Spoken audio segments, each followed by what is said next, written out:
Okay, good morning to all. Today I'm going to talk about T-shaped skilled team member or like T-shaped employee. The thing is that what it described, what is the meaning of T-skilled employee or like a T-skilled team member. It describes that an individual who is having knowledge in his particular area of his specialization, along with and desire and ability to make like connection across other disciplines. Which means that, for an example, you have been studied civil engineering and structural, but this T-shaped employee who must be having knowledge and broad idea about other criteria also, like estimation or like commercial or like. So this is what the T-shaped is skilled, which means. And what are the advantages of having a T-skilled team member or like a T-skilled employee? The T-shaped employee is quickly emerging trend in the world employment. So that is one of advantage. And most of the employees also they are hunting this nowadays the T-shaped skilled member also. And the T-skilled team member definitely he must be having a collaboration of teamwork and flexibility, and definitely he must be having broad idea about the concept. So these are the advantages of having a T-skilled team member. So this synopsis of my title. Very fast, very straight to the point. Perfect. This is one of the most important topics for the exam. I will say it from there, so online guys, ask them if they have any question. Yeah, dear online team, do you have any question? You can ask me. Okay, any question? Okay, guys, this is one of the most important topics also for your exam. Not to know only what is T-shape. This is perfect. Thank you so much. You can have a seat. It's also for solving the questions that we have two environments in project management. We have predictive and we have adaptive, and we have also the hybrid one, right?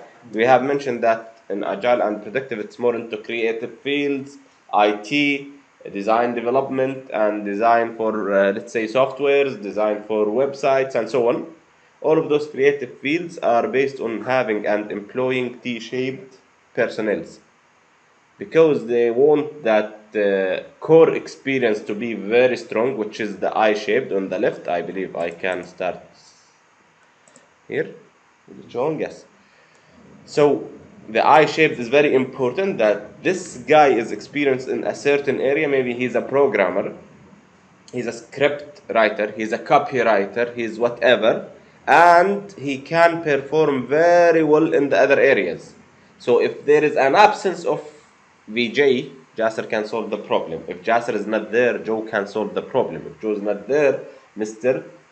Nagi. I know that name. Wallah, I have to know. Mr. Nagi will solve the problem. So we don't rely on personnel as much as we rely on skills, and they are T-shaped skills that they have core experience and core skills, core competencies, and they can perform very well in the other areas that the project is built based on them. So it's very important topic.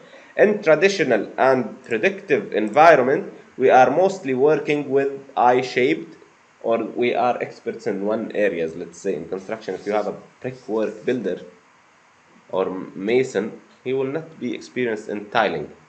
Tiler or tile guys will not be experienced in plaster, and so on. So this is the difference between the two shapes or the two personalities of the team members. It's mostly required in agile and adaptive, and it's very important to know that you might be having a question in the exam and the answer will be purely trying to hire more T-shaped people. They'll be telling you that you are in a situation as a project manager and the project is stuck, and they are using all of their capabilities as a team, and due to their expertise in their areas, the problem is not solved. Due to their expertise, the meaning is due to their expertise in their areas. So they are I-shaped.